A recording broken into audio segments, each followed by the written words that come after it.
Assalamualaikum warahmatullahi wabarakatuh. Selamat datang kembali di channel Triwibawa Ilmu yang akan berbagi informasi seputar dunia pendidikan. Guys, pernahkah kalian mikir di masa yang akan datang kalian akan menjadi orang yang kayak gimana ya? Di mana kita tinggal, dengan siapa kita bersosialisasi, gimana interaksi kita dengan orang-orang, dan bidang apa sih yang mungkin kita tekuni di masa yang akan datang. Karena guys, bagaimanapun keadaan atau kondisi kita saat ini, bagaimanapun kondisi keluarga kita saat ini, yang namanya karir akan tetap berubah mengikuti passion kita. Tapi yang menjadi permasalahan adalah sampai detik ini, banyak di antara kalian yang masih belum paham sebenarnya passionku ini di mana ya. Karena sampai saat ini pun kalian juga masih banyak tertarik dengan banyak hal. Kalian masih sering tertantang untuk melakukan hal-hal yang baru. So, gimana kita caranya untuk mendapatkan atau bisa menemukan passion kita?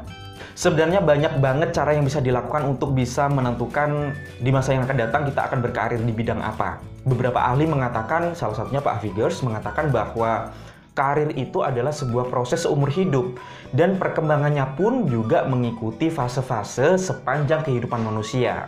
Makanya kalian jangan sampai memilih sebuah karir dengan asal-asalan aja dan kalian nggak mempertimbangkan dampak ataupun implikasinya di masa yang akan datang. For example, ketika di masa anak-anak dulu, kalian ketika ditanya oleh orang tua kalian, apa cita-citamu? Dengan mantap kalian akan menjawab, saya ingin menjadi seorang dokter, saya ingin menjadi seorang tentara, saya ingin menjadi seorang polisi, bahkan saya ingin menjadi seorang presiden. Anak-anak sekarang juga punya cita-cita yang lain. Mereka banyak yang ingin menjadi seorang YouTuber. Sekarang bandingkan dengan kondisi kalian saat ini, di usia kalian saat ini. Bahkan saya sudah beberapa kali mencoba untuk bertanya kepada murid-murid SMP saya di berbagai macam daerah. Ketika saya bertanya, apa cita-citamu? Mostly mereka nggak bisa jawab alias kebingungan, aku nanti ingin jadi apa ya? Kenapa bisa seperti itu? Balik lagi bahwa karir ini adalah sebuah proses yang terjadi sepanjang kehidupan manusia.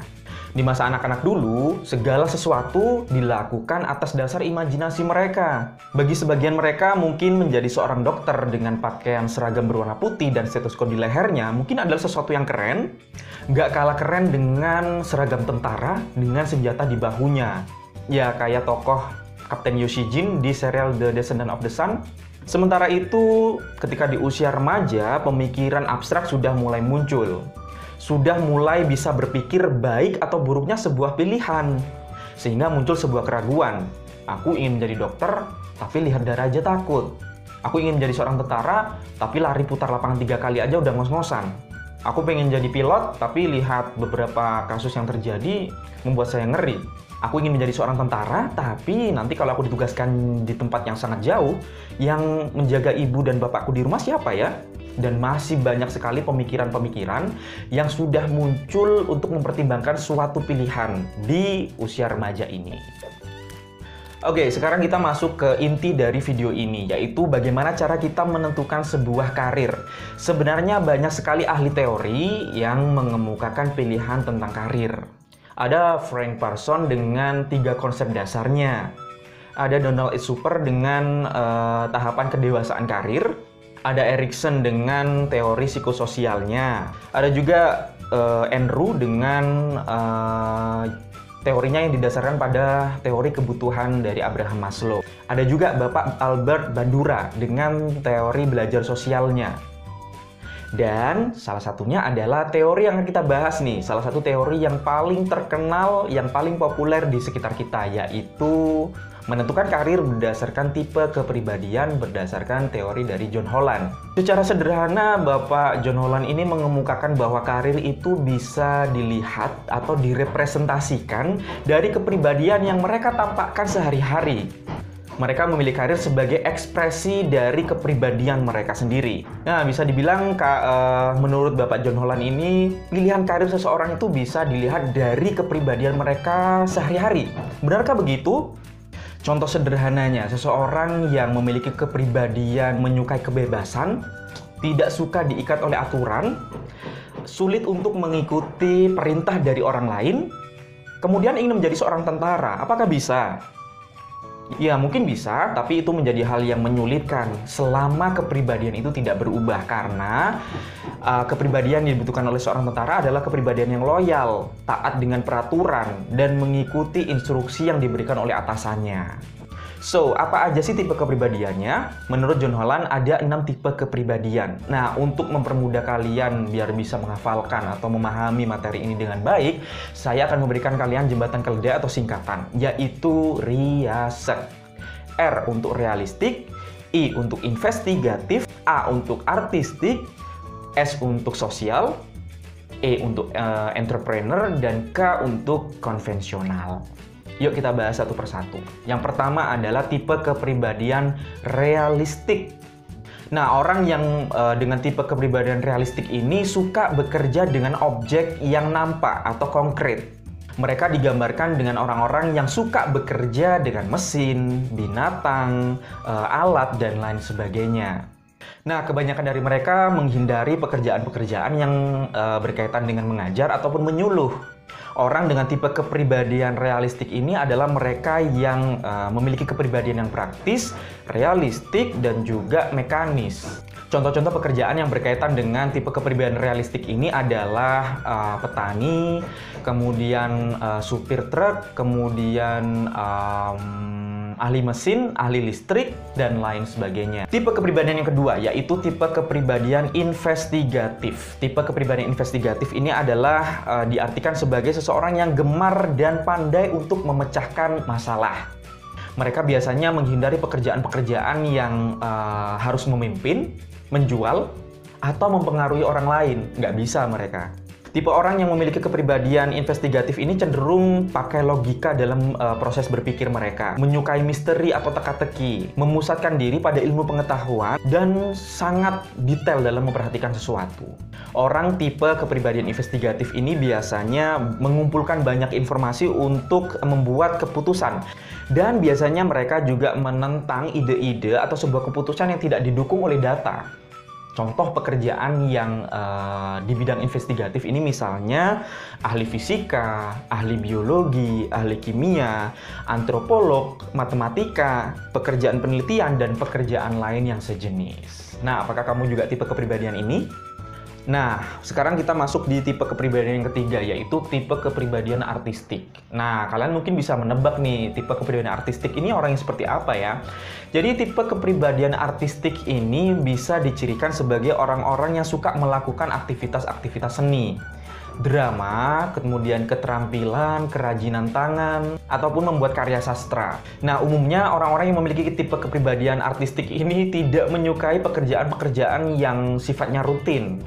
Orang yang memiliki tipe kepribadian ini selalu melihat dirinya sebagai orang yang ekspresif. Jadi, mudah mengekspresikan apa yang ada di dalam pikirannya, apa yang ada di dalam perasaannya. Nah, ada satu hal yang unik nih dari orang tipe kepribadian artistik ya. Ini yaitu orang-orang dengan tipe kepribadian artistik ini ternyata bisa memecahkan masalah dengan menggabungkan antara intuisi dengan pendekatan rasionalnya loh. Contoh-contoh pekerjaan yang berkaitan dengan tipe kepribadian artistik ini adalah pelukis, kemudian penulis naskah, ahli kartun, ahli musik, pencipta lagu, penyair, dan lain sebagainya. Dan kita akan masuk di tipe kepribadian yang berikutnya guys, yaitu tipe kepribadian keempat, tipe kepribadian sosial. Orang-orang yang memiliki tipe kepribadian sosial ini adalah orang-orang yang memiliki kemampuan komunikasi yang baik, suka berinteraksi dengan orang lain. Mereka biasanya menghindari pekerjaan-pekerjaan yang berkaitan dengan mesin, kemudian alat-alat, atau pekerjaan yang di bidang mekanik. Tipe kepribadian ini melihat dirinya sebagai orang yang suka menolong, bersahabat, dan bisa dipercaya oleh orang lain. Contoh-contoh pekerjaan atau bidang yang bisa ditekuni bagi orang yang memiliki tipe kepribadian sosial ini adalah guru, psikolog, konselor, kemudian terapis, atau pekerjaan-pekerjaan yang lain yang sejenis dengan pekerjaan tersebut. Berikutnya yaitu tipe kepribadian yang kelima, tipe kepribadian entrepreneur.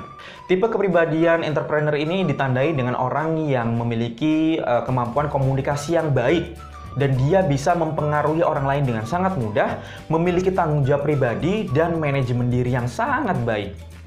Contoh orang-orang dengan tipe kepribadian entrepreneur ini adalah ya memiliki bisnis, membangun bisnis, startup, ataupun pekerjaan-pekerjaan lain yang berkaitan dengan pemasaran dan penjualan.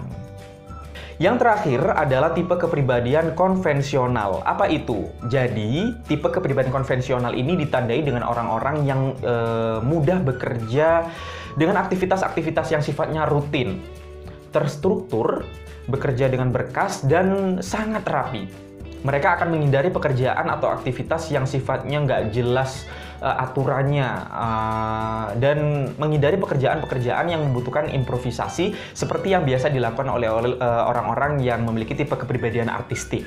Contoh orang yang memiliki tipe kepribadian konvensional ini bisa bekerja di bidang statistik, kemudian bisa menjadi kasir, menjadi pegawai bank, dan lain sebagainya. Nah, itu tadi guys, 6 tipe kepribadian beserta dengan contoh-contohnya. Pertanyaan yang mungkin berikutnya muncul adalah, apakah satu orang hanya bisa memiliki satu kepribadian saja? Jawabannya adalah tidak. Jadi seseorang itu bisa memiliki beberapa tipe kepribadian, sehingga dia bisa bekerja di beberapa bidang juga kan? Contoh sederhananya begini, seorang dokter, dia harus memiliki tipe kepribadian realistik, di mana yang dibutuhkan adalah orang-orang dengan tipe kepribadian yang bekerja dengan sesuatu yang nampak atau konkret. Di samping itu, seorang dokter juga biasanya memiliki tipe kepribadian sosial, yaitu dorongan untuk membantu orang lain yang sedang mengalami kesusahan atau membutuhkan bantuan dari dirinya. Contoh lain lagi, seorang guru seni. Selain dia memiliki tipe kepribadian sosial seperti layaknya guru-guru yang lainnya, dia juga perlu memiliki kemampuan atau kepribadian artistik. Sampai di sini bisa paham? Nah, saat ini kamu sudah bisa memiliki gambaran nggak tipe kepribadianku seperti apa ya? Apakah realistik, investigatif, artistik, entrepreneur, sosial, ataupun konvensional? Kalau belum, kalian bisa mengikuti tes terstandar yang bisa dilakukan oleh lembaga tes atau psikolog yang ada di sekitarmu. Atau next video kita akan mencoba untuk bermain-main dan membuat sebuah skala yang bisa menjadi alternatif atau gambaran sederhana tipe kepribadian kamu seperti apa. Sehingga hasil dari pengisian skala tersebut bisa menjadi alternatif atau gambaran dari pemilihan karir kamu ke depannya.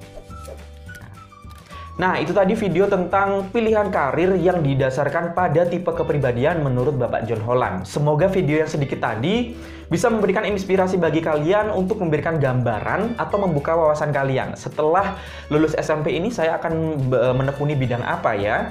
Tapi bagi kalian yang mungkin sampai sekarang masih kebingungan dan bertanya-tanya nih tentang tipe kepribadian untuk memilih karir ini, kalian bisa bertanya melalui kolom komentar di bawah ini.